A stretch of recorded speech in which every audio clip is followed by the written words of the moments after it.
కేసులో తెలంగాణ ముఖ్యమంత్రి రేవంత్ రెడ్డి గారి పేరు కూడా ఛార్జ్ షీట్లో చేర్చడం ఏదైతే ఉందో ఇది నిజంగా కూడా ఒక రకంగా చెప్పాలి అంటే తెలంగాణ రాష్ట్రానికే అవమానకరం. ఒక ముఖ్యమంత్రి స్థాయిలో ఉన్న వ్యక్తి ఈరోజు గతంలో ఎన్నో తప్పులు చేసి ప్రజాక్షేత్రంలో ఆనాడు భంగపడి తదనంతరం తిరిగి ఈయనకేమైనా బుద్ధి వచ్చిందేమో అని ప్రజలు అనుకున్నారు. కానీ చూస్తూ ఉంటే ఇప్పటికి కూడా ఆయన బుద్ధి కానీ ఆయన వైఖరి కానీ మారలేదు అని స్పష్టంగా అర్థమవుతూ ఉంది. ఇక్కడ తెలంగాణలో రేవంత్ రెడ్డి గారు గద్దెనెక్కినప్పటి నుంచి యంగ్ ఇండియా అని చెప్పి కలవరిస్తూ ఉన్నారు. అసలు ఈ యంగ్ ఇండియా వెనకాల ఉన్న కథ ఏందో నిన్న ED case, ED charge sheet చాలా వివరంగా చెప్పింది. మనం గతంలో ఇక్కడ తెలంగాణలో 2015వ సంవత్సరంలో చూసినాం.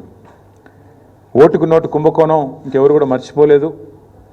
అప్పటి నుంచి రేవంత్ రెడ్డి గారికి బ్యాగ్ మ్యాన్ అనే పేరు కూడా కొత్తగా, అంటే bat man, super man, spider man లాగా బ్యాగ్ మ్యాన్ అనే మంచి పేరు కూడా తెలంగాణలో చాలామంది పిల్లలు పెట్టుకున్నారు.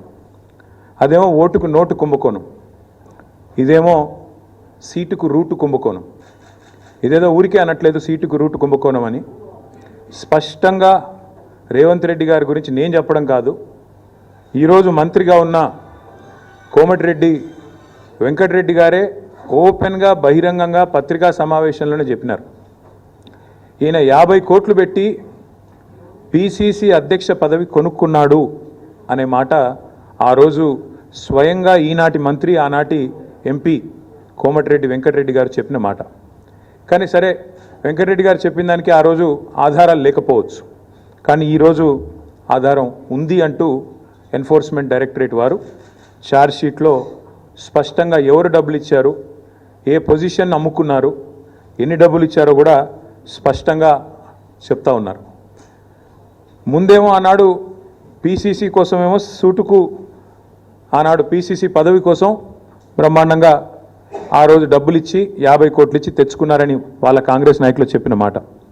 ఈరోజు ఢిల్లీకి ఇప్పటికి కూడా జరుగుతూ ఉన్నది ఏమంటే తెలంగాణ అనేది కాంగ్రెస్ పార్టీకి ఒక ఏటీఎంగా మారిపోయిన మాట వాస్తవం.